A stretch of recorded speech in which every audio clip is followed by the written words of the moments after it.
And welcome to Weather and Hack in Focus. God, come on. All right. Let it just marinate. Everybody there. On this Monday, March 1st, that's And what it yes, feels like the outside. 22nd of February. It is a chilly one out It there. is a low beautiful 40s. afternoon. Yeah. Clouds. Lots of sunshine. A few sprinkles. A little breezy. It's getting warmer and warmer. I mean, Eventually. I just realized Tomorrow. I can probably take my winter scarf off. I like the scarf on. You should leave it on. All right, so there's an on and off. We'll vote for that. All right, take it off. Let's take it off. It's going to be a rough day It's going to here. be that kind of a day. I can feel it already. It's starting. All right, It we're is starting Monday. to show off with a bang. Did you guys eat all your ice cream already? I'm on my way through it. It's gone. Okay, so Is you down that already? Oh, yeah. Dean, you had 4. We've had this for like 10 minutes. That was 4 scoops of ice cream. I don't waste time. I see apparently, yeah, we had Pride Dairy on with us here a few weeks ago. Chris was with us, and maybe 2 weeks ago, and I couldn't help it. I went and bought ice cream, brought it in. I got ice cream and you don't. We are having Pride Dairy's vanilla, choke cherry, Juneberry, and maple nut. And I'm savoring every lick. I'm in no hurry. So good. I might go back and get The more. Juneberry is really good. Mm-hmm. So is the vanilla. I haven't had the maple nut yet. So I love vanilla when I don't know if this sounds really stupid, but I like really white vanilla because it just like the vanilla bean tastes so much better. My favorite though is the maple nut. I ate that first. That maple nut is good. Let's try the maple nut right now. That's Are really there good. any nuts in it? Yeah. Yes. Because I'm allergic to nuts. Well, too late. Good. there wasn't any nuts in it. Good. Have another bite. You're an, I gotta go. you're an adult. You'll be fine over there. Oh, that's right. That's right. Allergic reactions don't affect adults. That's stretching it a little bit there, Bridget. So the choke It cherry. was really good. Like my grandma used to make choke cherry jelly. This is sort of like that. It reminds me a lot when we were little kids and the Schwan man used to come and they brought a cherry ice cream that had little bits of cherries in it. And that's what this kind of reminds me of. So Yeah, very good. super good. My dad told good. that guy to never come back to our house. Spend too much money. Yeah. I once told that. Yeah, my mom spent too much money and my dad had a fit and yelled at the dude, told him never come back. I once had to do something similar to a Snap-on tool guy, but that's a whole. Did someone say different story. Snap-on? Tool? Ah, Yeah, mechanics tools. cool. We were talking about leaf blowers a few weeks ago. We And did. Snap-on was one of the brands that we were discussing was a good one. They are. Personally speaking, I have. That's a the DeWalt. brand. So I have Milwaukee, but that's the brand that Dean likes to shop is Snap-on. My brother-in-law is a DeWalt guy. I'm so- DeWalt. Yeah, I like the red stuff. All the right tools. Mm-hmm. Anywho, Dean, you want to talk about the weather? Yeah, we got a lot of clouds. Little. It's crappy in Nebraska. This is right up your alley. Oh man, Oh yeah, it's a little crappy over there for sure. man. Some folks a little crappier than Yeah, others. we'll touch on that here in a bit. They've Holy. but yeah, we've got a lot of clouds around, little drizzle, pockets of light rain, but we're not looking for much in the way of accumulating rain at all. Just trace amounts for the rest of the day. But temperatures aren't going anywhere. We're at 43. We'll make it up to 46 with light winds out of the northeast. And then tonight we'll see a few breaks in the clouds, allowing us to drop down to near the freezing mark. I wouldn't be surprised to see some spots in the upper 20s. And as we head into your Tuesday, we'll see increasing clouds, highs into the upper 50s, and showers come in by late afternoon. And then sunshine finally comes back on Wednesday with highs in the upper 60s. More rain on Thursday with highs in the yippee. 50s. We'll stay in the 50s through the start of the weekend, but then warm-up begins as we head into Sunday and Monday. Finally, some nice weather for at least half of the weekend. Well, I'm traveling this week, so bad news for everybody to the west. Yeah, you'll run into snow. You'll run into You snow. said it wasn't going to snow. Snow all day, every day. You two lie. Yeah. Okay, Where are you going again? That's our job. Bozeman. Are you done? Oh, We yeah, get- thank we you. get paid to do that. Yeah, going to Bozeman, Montana. Be back later. I'll have to check out Bozeman for you. Get out of here. That's my ice cream. Don't you dare. I'll cry. Don't take his ice cream away. You ever seen a semi-fully grown man cry on the radio before? You about to. You touch that ice cream and you dispose of that? Actually, Right? could you two leg wrestle for that bowl of ice cream? Because that would really make my day. Yeah. Dean ain't got the I'll arm leverage. wrestle him. I'll arm wrestle I him. am absolutely excellent at arm wrestling. See you at the office. Yeah, right. Right there. Well, big severe weather outbreak. I'm sure you've seen it over the Friday and Saturday. Massive It was outbreak. all the way from Nebraska down through Oklahoma. It stretched and- all the way up into Michigan. Yeah, it was. Pretty sure it did. Yeah, it was some of the strongest tornadoes that have hit Nebraska, last quite decade some time, almost. yeah. But mark your calendars, 45 days from last Friday, and I think that puts it at about June 8th through the 12th, if I'm not mistaken. That makes Somewhere in sense. there. There's going to be it'll be something similar, a big severe weather outbreak, more than likely, in the Central Plains. Might even make it as far north here as North Dakota. What? Come June. We're getting right into that severe weather season time. But So- before that, we June even 8th got through another 12th. Yeah. chance for So weather. next week, if you're following along on our LRC calendar, that's our Christmas storm Oh, that's coming in here next yes. week. Now, the conditions don't look too favorable for any severe weather, but I couldn't rule it out. So that's something we'll be keeping an eye on for later next week. That's Actually, our, that- areas south of here. yeah, south of here, a better chance. That's our Christmas storm that will be rotating through next week. So we're kind of in that wet period of the LRC cycle. I know that's not exactly what our farmers want to hear, but again, there'll be dry days mixed in between and allow you to get out in the fields. So all in all, not a bad looking forecast. Next week, we really do start to warm it up. It's going to be windy, though, next week. Ooh, man. But we need the wind to dry out. We do. So that would be okay. I got to plant my garden. Have you tilled? Nope. Well, got to get to that first. I mean, not necessarily. Well, not necessarily. I could just do a no-till You thing. could be a no-till guy. I'm tilling. All right, fine. Yeah. I am too, actually. I've got some residue from last I just year. gotta Needs to be worked in. get my tillers a thing so I can till. It's at the in-laws. I had no means of picking it up. Just push it home. Are we going to announce our winner today? No. No. Winner for what? Focus, guys. Focus. You just saw that now. Oh, I'm glad that one had an afternoon to marinate or a morning to marinate. Is this because Justin and I were drinking North Dakota Sweet Crude Liquor on Friday? I missed you guys on Friday. Oh, yeah, it's wasn't probably that good. a It's hoot? probably a Funny. good thing. We lost a lot of stuff, I'm afraid. Probably a good Indeed. thing. So, yeah, we still have a rain gauge to give away, guys. Yeah, we got a rain gauge to give away. Jay's tax relief money had a winner for that. That was Lori Johnson. So congratulations, Lori. You've already been notified that you're a winner if you haven't picked that up already. I'm not sure if you have, but congratulations on that. And for everyone else who qualified to win, thank you for participating. I'm sure we'll have more giveaways like that in the near future. There's always good giveaways. So what do you want to do? You want to do trivia now or hold it towards the end? Or what do you So want we're to going to do? qualify one more person, and then we'll draw at the end for the rain gauge. Yeah, let's right. do that. That sounds like a plan. 701-293-9000 if you can answer this question. Approximately 2,000, and again, this will qualify you for winner of a rain gauge, and we'll be giving that away at the end of the show. Approximately 2,000 of these occur on Earth every minute. Wow, What- that's a lot. What am I? Approximately 2,000 of these occur on Earth every minute. What am I? 701-293-9000 Trivia question to there. qualify for a rain gauge. Again, approximately 2,000 of these occur on Earth every minute. Hi there, caller. What's your name? Brian, Brian, what do you think occurs 2,000 times on Earth every minute? earthquake. It is not No. an earthquake. Thank you, though. Good guess. Good guess. Good guess. Hi there, caller. What's your name? Mark, What do you think the answer is, Mark? earthquake. It is not an No. earthquake, but good guess. No, not the answer we're looking for. Again, approximately 2,000 of these occur on Earth every minute. Hi there, caller. What's your name? My name's Nathan. Nathan, what do you think the answer is? Lightning strikes. It is not lightning strikes. good that guess. was mine, Good guess. actually. Good guess. I'm with On the Nathan. right track there. Hi there, caller. What's your name? Hi, Justin. You know what the answer is? I think it's thunderstorms. It is thunderstorms. Yeah, So good we'll hit answer, you a little- Justin. Oh. If his last name is Storm, I'm crying foul on this caller. It's not. Okay. He's like, thank God. All right, he's clearly defining that it's not him. Yeah. Just getting your number down here. All right, Justin. We'll be drawing our winner here before the end of the show. So Write that down. make so we sure don't you're forget. listening. Will do. Thanks again. Thanks, Justin. Yeah. We have to write that down so we don't forget because sometimes we get sidetracked, guys. We do. Well, there's no sweet crude to deal with today, so we shouldn't get too It was sidetracked. the best grocery store shopping I have done in ages after we got done on Friday. Wow.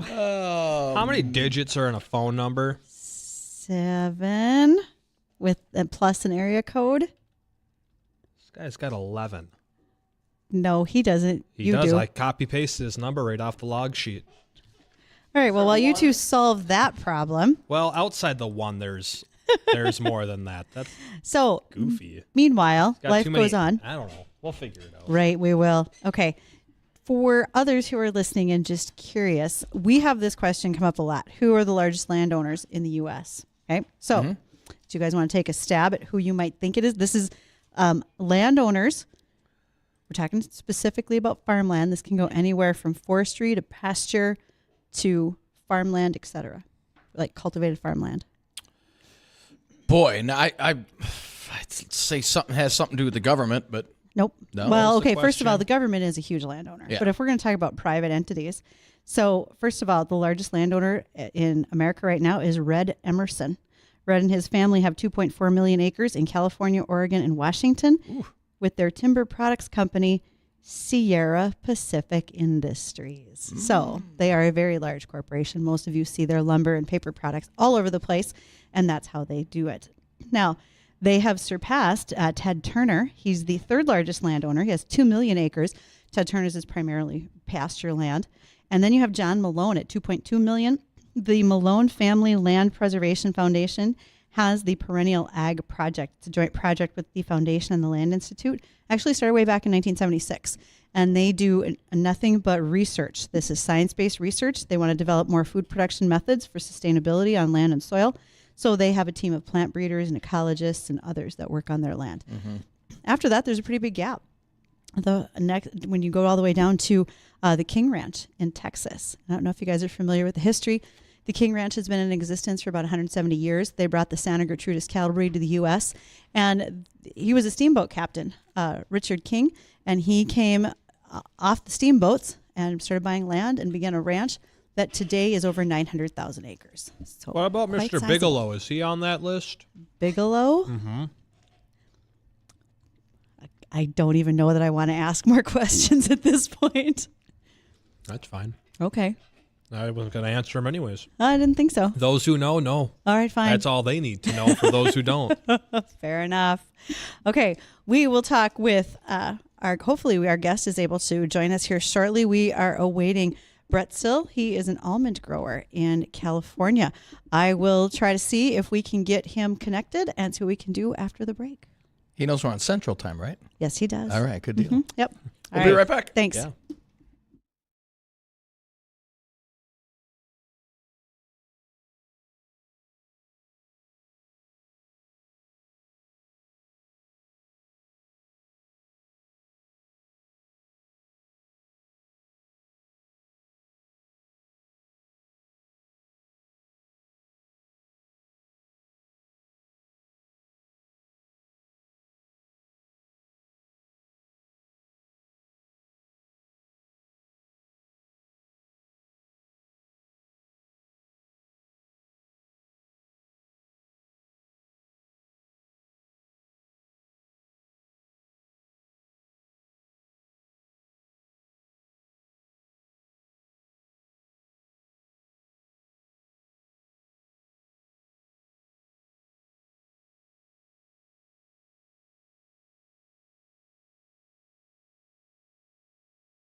Welcome back to WDAY.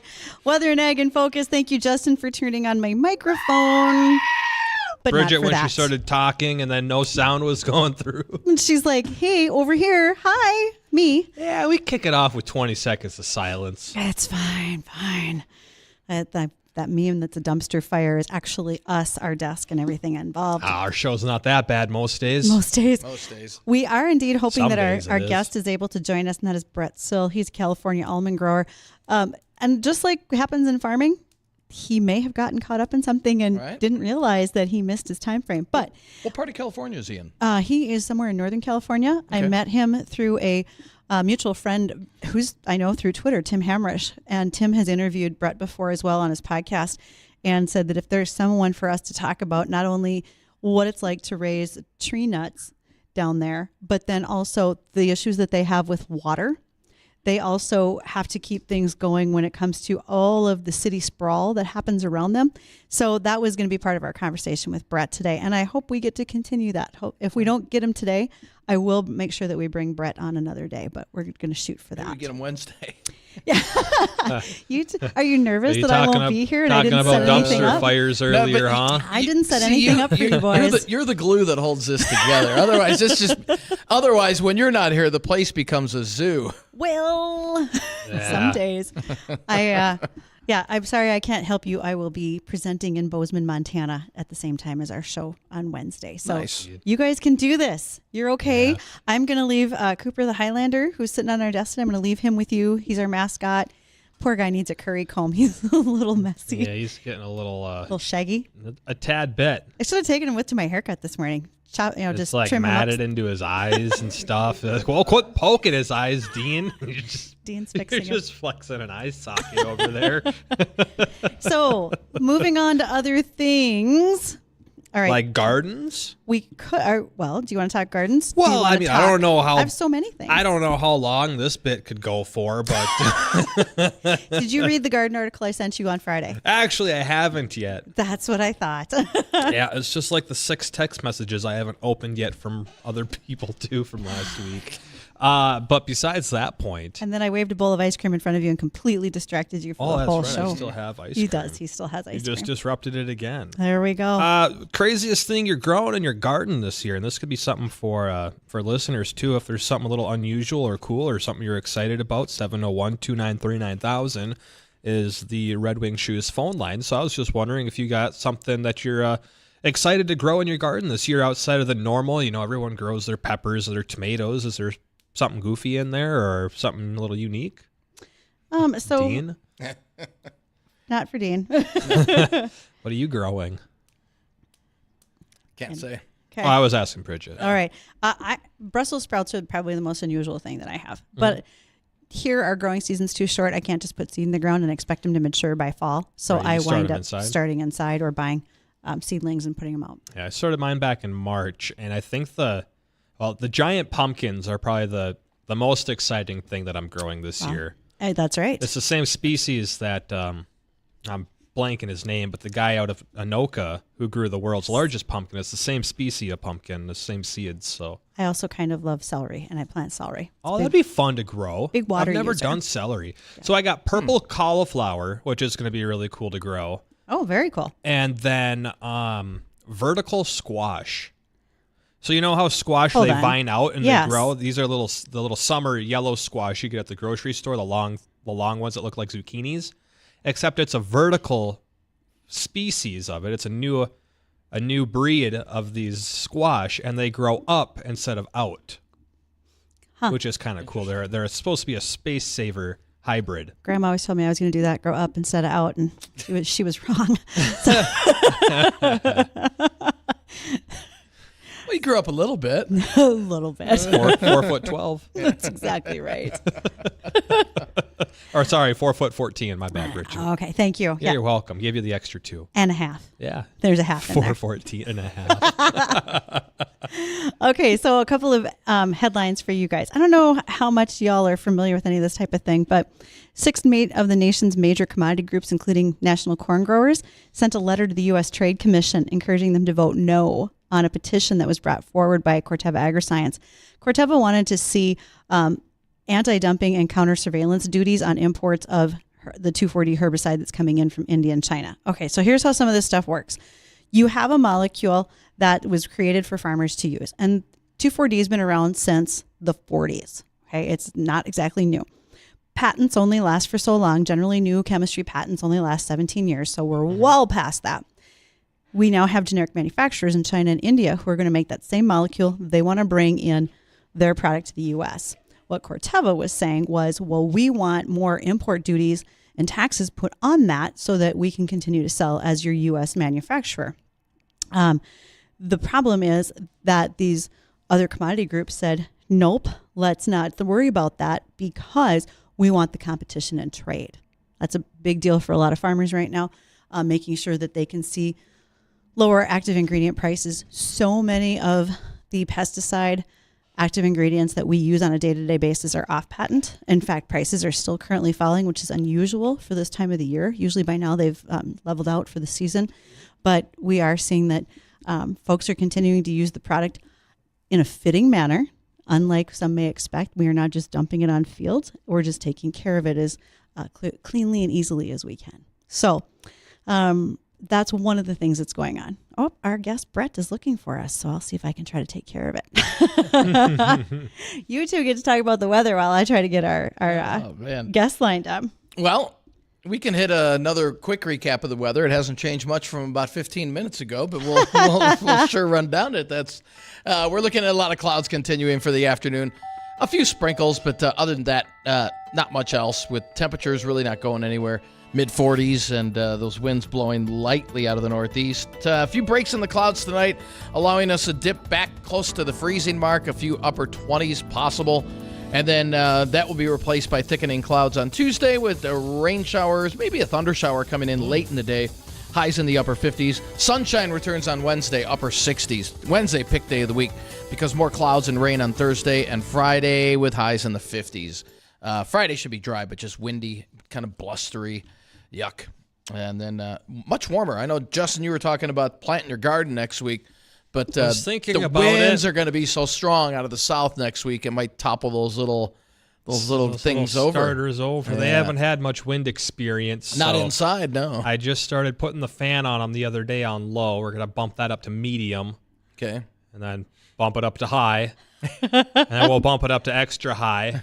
Just to get them used to outside. Yeah, and then that should be enough to get them just used to being outside. Yeah. I've done that for plants. That's what I'm doing right now. Okay. I also have to wean them into the sunlight too, otherwise they'll get sunburnt and they'll bleach out. What are you raising vampires over there? No, but if you start plants under grow lights, the sun is too intense for them. They're not quite used to the intensity of the sun, so they can actually bleach them out. That is very true. I am still working on seeing if we can get our guest, and we will see how that goes. But right now, it is the bottom of the hour at 1:30 in the afternoon.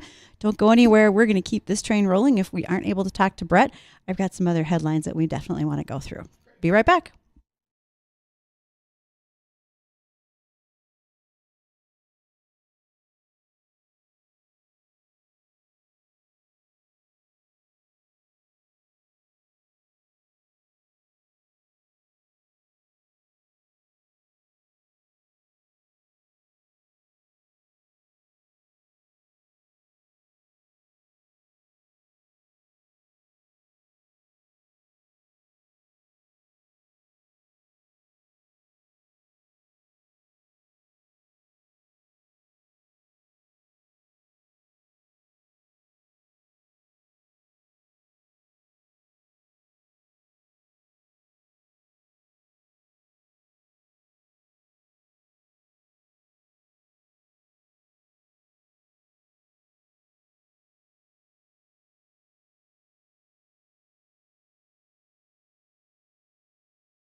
Welcome back to Weather and Ag in Focus. So glad that you're here joining us. Dean, Justin, myself, and Cooper, our Highlander mascot, is here today. And our guest has also joined us. We are thrilled to have Bret Sill. Bret's been in and out of service, so hopefully we are able to pick him up so he can visit with us today. Again, Bret is an almond grower in California, and there was a number of topics we'd like to visit with him about. So while we double check his connection right now, it's just like real life. Anywhere else where you're trying to farm, sometimes you have service, sometimes you do not. That happens. So we're going to see what we can do there with Bret. Hopefully we've got him along shortly. Additionally, for those who are wondering, we have been getting a lot of questions in regards to what's going on with bird flu being found in dairy cattle. The country of Colombia has, over the weekend, started to ban the import of U.S. beef from states. There are now 9 states that have bird flu, and they're just kind of making a random decision. It's not science-based. They are certainly not one of our largest import companies or countries when it comes to Colombia. And so that's one thing that has happened, but we can talk more about that. Do we have Bret on the line? How's it looking, guys? I mean, it looks like it, but it might be a little choppy, but we can We're gonna see try it out. We're going to see if we can get him. All right. So until you guys are able to make that connection with him, I will keep going. Additionally, when it comes to what's going on with the avian bird flu, when it comes to beef cattle, we know that it's been found in the dairy herds, and the concern from many has been, will there be any of the active virus in dairy products such as fluid milk? There are reports that out of the sampling that was done, which by the way was only 20% of the potential that was sampled, out of that 20%, none of it was found to be an active virus in fluid milk. It's all just fragments of the virus. So that's one thing to keep in mind, is that we're not finding something active that could infect others. So this will be an ongoing situation that we will watch very, very closely. So Bret Sill, I think he is there. How are you today? I'm good. How are you doing? We are fantastic. Thank you for taking some time. I know it's probably a really busy Monday in your world right now. Yeah, Mondays are always crazy, but it's good to be on the show. Thanks, sir. So give us a quick rundown. Where are you in California, and what do you all raise? So we are in Bakersfield, California. We farm in the Shaft area just north of Bakersfield, and it's kind of at the bottom end of the Central Valley. And our main crop is almonds, but we also do some corn, wheat, and alfalfa for some of the local dairies, and then potatoes, garlic, carrots, and onions. Holy cow. All right. How do you prioritize that? I mean, if you thought about, I don't want to know acres, I don't want to know dollar values, but if you looked at how you prioritize, what are your most important crops that you want to make sure get to highest yield because they are going to be your best cash crop? Would that be an almond on the top of that pile, or what does that look like? Because those are crops we just don't raise right here. Yeah, typically it is. Almonds is typically the best crop. Unfortunately, we're kind of in one of those down cycles right now because I think, like any growers anywhere, I learned in the produce business is too many people follow. And when you follow, you end up getting oversupply. And so our crop demand in almonds is going to be near 3 billion pounds as an industry. And wow, we're probably about 500 million pounds over what we can really sell to keep a good price back to the grower. So right now, prices are really depressed in almonds, as well as some of the other tree nut crops out here as well. And so, yeah, so we're just trying to keep our head above water. And that's why we're doing some of the veggie crops to keep some revenue coming in there. And Bret, what part of the country is key for almond growing? Is it out in California? Yeah, I mean, California grows 80% of the world's almonds, and it's all done pretty much in the Central Valley. We need that Mediterranean type climate where, we have the dry, warm, not a lot of rain. Mm-hmm. I think our average rain here in the South Central Kern County is like 6 inches a year. So wow, we rely heavily on the snowpack and bringing that water down. and getting that surface water from our streams and rivers out of the mountains and filling up our aquifer when we have heavy rain years like we've had the last couple of years, so we can pump it out during the dry times. Yeah, you guys have been lucky over the last couple of years with the snowpack up in the Sierra range. But before that, I mean, it was really, those reservoirs were getting really low. How do you handle raising your crop when it's that dry? Yeah, it's pretty tough. That's why being diversified, I think, is key. That you can leave some ground fallow. You can, maybe you're not double cropping wheat to corn, and just to give you options so that when those dry years come, that you can keep the water on your permanent crops if that's what you need to do. And so, we're lucky we've diversified. We use a lot of affluent water on some of our silage crops, and so that helps us keep farming those things. Whether it's a dry year or wet year, that's a consistent water supply. So we've been fortunate having that contract there. So go ahead, Justin. So what's the whole almond crop look like? I mean, I'm not entirely sure on that, but is it trees like peanuts that grow underground? How long does it take to get a plant or a tree mature enough to produce a good yield of almonds? Yeah, so they're trees. They grow, our spacing is typically, 15, 16 down the row and, 20 feet wide. And, you can get a little crop on year 3. And then, year 4 to 5 is when they're, start getting a pretty decent crop. And they'll go till, 20, 25 plus years, just depending on kind of the economics. I mean, we're pulling stuff out now at 18, 19 years old just because their yields start to go down and, maybe other crops are better to replace it with. So some of these older orchards that, the root stock's not as good as what some of the newer ones are, and you start losing a lot through windstorms because they're very shallow rooted.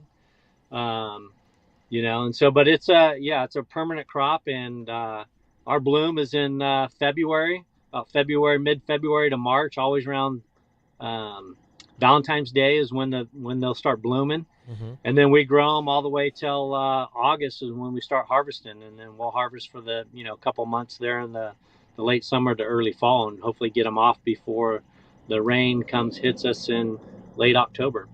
Right. So I can only imagine what harvesting looks like when it comes to harvesting these. But before we get to that, during the growing season of the nuts, are there any concerns when it comes to either pests or disease or anything like that could either damage the trees or the crops for a year? Yeah, definitely all the above. I mean, we fight, early spring during bloom, you get a lot of diseases that can come up on that petal and on that nutlet. And then we get into, the summer, we get a lot of alternaria in the almonds, and then always fighting navel orangewort is probably one of our big pests. And then now we have a beetle that we have to deal with that has found its way to California, and it overwinters in the almonds and then comes out kind of similar to the navel orangeworm. And so far they don't know really a control on that. I know that Australia's been fighting that beetle for some time now, and it's made its way to California, so they're happy, so we can try and figure a way how to control that pest. But yeah, disease and pests are always an issue, and that's why we need that Mediterranean climate, so that we don't get too much rain. Like my always saying is like, hey, farmers, we love the rain, but please just don't rain on our crops during harvest. So that's why we rely on. Okay, so that leads me to probably a pretty easy question. And as someone who has seen a number of harvests happen, but not necessarily tree fruits as well. All right, they always say you can shake the L out of almonds when you're making them almonds. How do you harvest, and when do you harvest is probably my next question. Yeah, so we start drying down the trees. We typically have to dry them down for 4 or 5 days before we do shake them, because if you have too much water in the root system, then it will start scarring the trees, and then diseases and they'll die after that. So starting August, we start shaking our nonpareils. That's our earliest variety. Nonpareils, some independents, and Shastas are some of our earlier varieties that we shake. And then you got to sweep them, sweep them up, and then you condition them to get all the sticks and rocks and any form material out of them, and then you harvest. So it could be anywhere from 7 to 10 days from the day you shook it to the day you pick it up and put it in the trailer and take it to the huller. Is your largest market still the Asian markets, not domestic? Yeah, definitely. India, China are our big markets, and growing. Especially India has been a big growing market over the last several years. I think taking over China. China's still a huge market for us as well. But yeah, definitely the Asian markets are big exports. And then Japan is it's a very good market. They're very want a high quality nut with high specs, and so if you can get into those markets, then that's really going to help give you a little bit better return right now. Anything for a better return. I think any farmer is looking for that type of thing. There's no doubt. Okay, so one thing that you and I have talked about a little bit about when we first discussed coming on air was, you've got quite a bit of urban sprawl that's happening in your area, but then also I think you have some discussions that have to happen pretty regularly as far as water is concerned where you're at. Anything you want to share with us? I mean, we're in the Midwest part of the U.S. Those are not necessarily things that we have to consider every day. What goes into some of the planning that you have to have farming in California? Yeah, water is obviously top of issue. It's top of mind, I think, on every farmer every year. Even, we had an incredible, one of our best water years ever in 23, and reservoirs full. And then you got some irrigation districts that have a zero allocation, up until a few weeks ago. And to me, it's just ridiculous that, after, this year was a very decent water year. I mean, we should have been very happy with the water that we got, but, for districts to come out and say, oh, you got an acre foot and a half, or, you have zero non-contract water, to me is ridiculous when you look at our reservoirs, being 70-80% full, and here we are just a year off of one of our record years, and we don't have the water we need to farm. And It just goes back to the political agenda and the environment, and it's really frustrating to see the mismanagement of water in California. We have water, it's just that it's so mismanaged, and the environment always says, oh, farming is taking 80% and M&I is taking 20%, but in reality it's 40% the farmer's taking, 10% is M&I, and 50% is going to the environment. And all that infrastructure was paid for by farmers and by M&I, but we're not getting our allocation. In dry years, sometimes we get zero allocation. That's huge. Water is definitely an issue. We need to figure out how to really manage that water better here in California. All we ever hear is that California's drying up and you guys are all in trouble. But I like what you said. You have water, it's just not managed well. Yeah. Well, here we say that whiskey's for drinking, water's for fighting. It might be the same thing for you. Oh, yeah, definitely. So is there any, I don't know how to put it, fight back on the regulations over there in China? I mean, we always hear, all the different regulations and things that are going on over in China, but we never hear about any fight back. Is there any form of that communication going on when it comes to the regulation of water and where it's being used for? Pretty sure we just lost him, didn't we, Addison? All right. Well, that's fine. We got to hit a break. Shoot. We'll see maybe if we can get reconnected in that break and get that question answered. And timely conversation we're having with him about water and so forth when one of our Here We Grow sponsors is Ellingson Drainage right here north of town. They help you manage your water in a great way. And also Dairyland Seed, one of our sponsors, because they are bringing the seed to the field for us this year for our custom farming at 20 acres of corn. Hopefully we get Bret Sill from California right back. We'll talk to him if we can. Don't go anywhere. We've got giveaways.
And welcome back to Weather and Ag in Focus. Thank you for rejoining us. We unfortunately lost our connection there with Bret Sill, the almond grower out of California. California must have been listening and cut off his communication there last second. We'll get back to Bret. I will do what I can. We'll find some more time to get Bret on the show, but we just don't got enough time at this point to get that connection reestablished. So instead, what we got is another ag topic, a rundown on the forecast, and we got to pick a winner for that rain gauge. And I say we start off with that right off the bat. What do you guys think? Let's do it. Should we hold off? No. All right. Well, we got 7 people registered to win this. I got a random number generator here. You said 7? That's all we had? Yeah. All right. Well, I guess yeah. All right. So who's the winner? I don't know. Give me a number. Out of 7? Yeah. 14. 14. All right. We're going to randomly generate this number 14 times. Okay, you do it. 5, 6, 7, 8, 9, 10. There we go. And the lucky number is 3. Caller number 3 is Arden. Yeah, Arden was the third qualifier. He worked real hard for that one, too. He I did might work say. really hard. That was a Yes. hard question, too. That came from Wednesday. Thank you, Arden. So appreciate it. Hi there, caller. What's your name? Oh, Paul, what's going on today? I'm just driving around listening to you guys. Hey, right on. Thanks. What do you think so far? Oh, boy. You caught me at a blank. Okay, Paul. It happens to us, too. Anything you want to talk about today, Paul? Well, let's get some rain done here and get some nicer weather. Nicer at weather. Well, Awesome. we'll let you know if that nicer weather is on its way. All right, Paul? Sounds good. All right. Thanks for Paul. listening. And I like that Paul called us on the Red Red Wing Wing Shoes shoe line. line. 701-293-9000 when you do call. And also, before I forget, mortonbuildings.com/careers. They have been helping tremendously as of late, making sure that you know about their great crews. They're looking for you to be added to their crew. Check them out, mortonbuildings.com/careers. They have upward mobility on the job training. Great employee-owned company, as well as quarterly bonuses, great pay, and you may also wind up winning trips to places like Jamaica for working with them. And he wanted some nicer weather, he said. He did. So enough You of the gonna- rain. You going to help Paul out? Not a whole lot, Not Paul. after calling our show a dumpster fire, we're not. We called it that too. Yeah, We well, kinda he giggled. politely said that. Hey, but I just want to No, he say, sometimes with guests, connectivity doesn't work really well. No, it does not. It's real life, rural broadband. I don't care what state you're in, even in California, sort of hurts, and so does cellular service. So these things happen. Well, when you got people like that running the state, there you go. That should tell you something. Hey, I'm not here to talk politics. I'm here to I'm talk just cows saying- and plows. I'm just saying. Cows Even and he, plows. he agreed. Are you in another? Is this another mood today? He agreed. I like these moods. It's all a mood. And we can start getting into a rant, I'm going just- back and forth. I'm That's just- good radio I'm right there. I'm agreeing with Brett, you know. So anyway, let's Put get the to, fists up. Come on, let's go. let's get to the weather. Come on. Yeah, I'll knock Yeah, you all out, right. buddy. Man, we're looking at a lot of clouds out there that this a song? afternoon. Yeah, Yeah, probably. I'm pretty sure it is. Temperatures knock today you topping out in the mid 40s with a light northeast breeze. Partly cloudy tonight, 33, and clouds roll back in on Tuesday. Showers develop by late in the day. Highs in the upper 50s. Sunshine on Wednesday. There you go. Upper 60s on Wednesday, and then clouds come back. More rain on Thursday. Yeah, it's kind of a rainy forecast, but then we dry it out Friday, Saturday, Sunday, Monday. We'll slowly warm from the 50s on Friday and Saturday into the upper 60s on Sunday, 70s on Monday. Next week looks pretty warm, but there's always a but. Our Christmas storm from our LRC calendar, you remember what that did around Christmas, dropped quite a bit of rain. Do you know what it did to my trees? Yeah, That made my trees look beautiful. yeah. That is heading back and cycling back into our area later next week. So right on to it. Just I'm sorry, it is amazing. And it's looking very similar to the Christmas storm where it might park over our area for about 3 days or so. So we'll probably have scattered rain later next week. It looks pretty wet. So kind of prepare for that. Use that 4-day stretch of Friday, Saturday, Sunday, Monday. Get out in the Put field. the tracks on, folks. Yep, get out in the field and start up more work. Indeed, indeed. Hey, did we mention that outbreak down in Nebraska and Kansas and Oklahoma, and really that last 5 days of severe weather was all predicted back in February using the LRC? Yeah, it was. I posted something like that on our social media. So, and again, you can figure that'll be back June 8th through the 12th, I think it was. Somewhere in Is that there. correct? That same outbreak will more than likely affect the central and possibly northern plains next time. That jet stream starts to lift a little further north, and it'll probably be a little closer to home when that cycles back in June. 8th through the 13th, somewhere in there. Yeah. So kind of be prepared for that. And then shortly after that, we'll have that Christmas storm coming back. So June, that End of June. a couple of weeks of June, from the 8th through like the 21st, probably going to be pretty active around here. We'll see how it pans out. Yeah. Hey, speaking of active, I just wanted you guys to know that the lineup we have for guests this week, I'm a little bit excited about because tomorrow we'll have our Finance Insider segment with Greg Stegman from Starion Bank. I don't know what you guys are doing Wednesday, but best of luck. Thursday, Magina Hallstrom. She's with the Steiger Heritage Club. Everybody likes to talk about Steiger, so I look forward to having Magina join us. And then Rogan Tokash is going to be here on Friday, all about bees. He's a PhD student working on pollinators. Sweet. Right Literally. Okay. All that to come. Stay tuned. There'll be more Weather and Ag in Focus as we head throughout the week. What's coming up next is what identifies as number one in the afternoon. That's the Jay Thomas Show. Enjoy the rest of your day.